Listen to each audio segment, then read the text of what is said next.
आता तुमची आवडती सुझुकी दुचाकी घरी आणणं झालं अधिक सोपं. सिंधुदुर्गचे अधिकृत विक्रेते श्री विनायक व्हील्स घेऊन आले आहेत खास ऑफरची मेजवानी. मग वाट कसली बघताय? आजच आपल्या स्वप्नातील राईड बुक करा. पत्ता प्लॉट नंबर 92 MIDC तालुका कुडाळ जिल्हा सिंधुदुर्ग. सावंतवाडी शहरात गॅस पाईपलाईन टाकण्यासाठी खोदाई करताना जुन्या नळपाण्याच्या लाईन फुटण्याचे प्रकार सुरू आहेत. आज राजसाहेब शिवरामराजे भोसले पुतळ्यासमोरील भिडाच्या पाईपलाईन फुटल्याचा प्रकार घडला. तर फुटलेल्या जुन्या पाईपला प्लॅस्टिकचा जोड लावण्यात आला. याबाबत आश्चर्य व्यक्त करण्यात येत असून खोदाईकडे सतत फुटणाऱ्या लाईन बघता नगर परिषद प्रशासनाकडून डोळेझाक होत असल्याचं नागरिकांकडून बोललं जात आहे.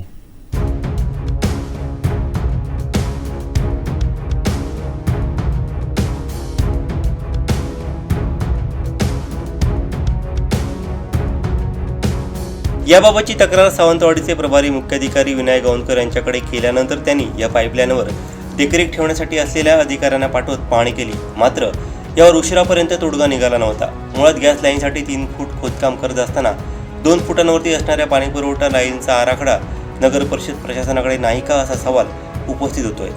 वारंवार पाईपलाईन फुटण्याचे प्रकार बघता डबल उद्योग होताना दिसत आहे. नगर परिषद प्रशासनाकडून या गंभीर बाबीकडे होणारा दुर्लक्ष नेमका कशासाठी असाही सवाल उपस्थित होतोय. तर दुसरीकडे नगर परिषदचे कर्मचारी प्रत्यक्ष कोणी देखरेख ठेवायला नाहीत.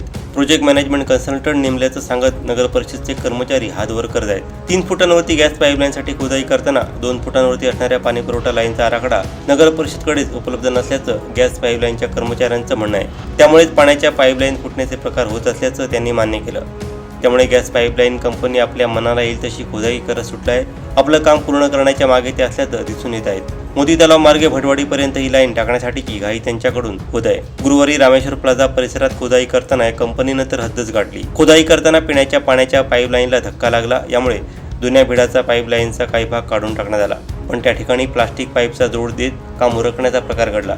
यावेळी नागरिकांनी त्यांना रोखत ही बाब मुख्याधिकाऱ्यांच्या कानावर घालण्यात आली. यावेळी त्यांनी गॅस पाईपलाईनवरती देखरेख ठेवण्यासाठी अभियंता तुषार सरडे यांची नेमणूक करण्यात आली. त्यांना घटनास्थळावरती पाठवलं. त्यांनी घडलेला प्रकार बघितला व आपण वरिष्ठ अधिकाऱ्यांशी चर्चा करून मार्ग काढतो असं सांगून काम थांबवण्याचा निर्णय घेतला. दरम्यान गॅस कंपनीचे अधिकारी या प्रकारावर सर्वासर्व करण्याचा प्रयत्न करत होते. त्यांनी आम्ही घातलेली प्लास्टिक पाईपला काही होणार नाही, ती कोल्हापूरहून मागवली असून जाड इंचाची असल्यानं एक वेळ भिडाची पाईप तुटेल पण प्लास्टिक तुटणार नाही असं सांगितलं. उशिरापर्यंत यावरती तोडगा निघाला नव्हता. त्यामुळे नगर परिषद प्रशासनाच्या कारभाराबाबत प्रश्नचिन्ह निर्माण झालं आहे. दुसरीकडे MNGL गॅस कंपनीकडून रस्त्याच्या डांबरीकरणासाठी 8 कोटी रुपये नगर परिषदेकडे भरण्यात आल्याचं गॅस कंपनीच्या अधिकाऱ्यांनी सांगितलं. याबाबत विचारलं असता येणाऱ्या स्थायी समिती बैठकीत टेंडर मान्यतेबाबत निर्णय होणार असून त्यानंतर लगेचच डांबरीकरण करण्यात येईल असं प्रशासनाकडून सांगण्यात आलं आहे.